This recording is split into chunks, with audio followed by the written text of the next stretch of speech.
What is going on, everybody on YouTube? Max Rock here with a brand new video, and this is going to be a quick comparison between the Motorola E4 and the Moto E5 Play. Now you can see with the back of the phones here, they have similar design language, have the circular cameras there. They are both 8 megapixel cameras with LED flashes on the back. It looks like the E4 is a dual tone flash, but maybe I'm just seeing things there. Both have Motorola logos on the back of the device. One is a Verizon model and the other one isn't. It's a Boost Mobile model here.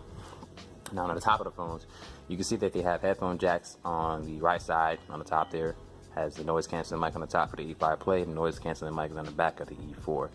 Now on the bottom of the device here, you got micro USB for the charging. You got microphones as well for talking. 720p screens, except the 720p screen in the E5 Play is 5.2 inches, so it has a fewer amount of pixels than the Moto E4 here. And the Moto E4 has a fingerprint scanner in the front of the device. Now they both have 5 megapixel cameras in the front with LED flash. Speakers are in the front as well on the top of the device. Except you have Moto branded on the top and Motorola branded on the bottom here for the E5 Play. Now they both have rigid power buttons on the right side of the device here. As you can see, they are power buttons and they're rigid. You have your up and down keys. On the left side of the device, neither one of them has anything. Now both phones have 2,800 milliamp hour batteries. One is running 7.0 and the other is running 8.0 Oreo. One is Nougat, one is Oreo. Why can't they just push the update out? I don't know. It's true though. I don't know why they just couldn't push the update out. As far as performance goes, they're going to be the same. You got the Snapdragon 427, 2 gigs of RAM, 16 gigs of internal storage. If you want to put an SD card in here, you can do so. Adopt it as internal storage. It is an option. Do I recommend it?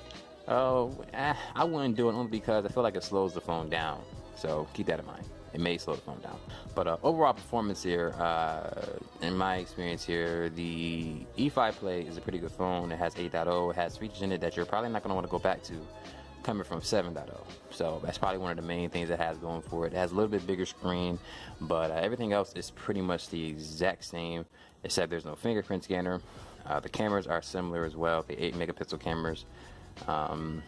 You know, this depends on taste in phones there. E4 is definitely a popping phone here. With the E5 Play being announced and being out in the public right now, you would probably want to see something like this.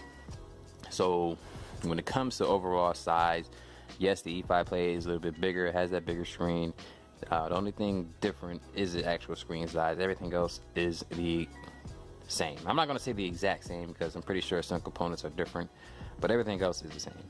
No quick charging or anything like that. Just, you know, regular charging with the phones.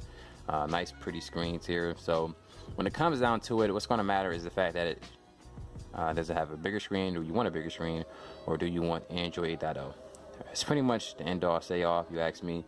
So if you guys have any questions and you want to see anything else as far as comparisons go in the future with the Moto E5 Play, let me know in the comment section below. Like the video if you haven't liked it already, and subscribe to the channel if you haven't subscribed already. And if you do decide to subscribe, make sure you hit that notification bell so that anytime a video is posted to the channel, you'll be notified immediately for it. Till then, I want to say thank you, of course, for watching this video. As you do know, my name is Max Rock, and you have a good day. Deuces.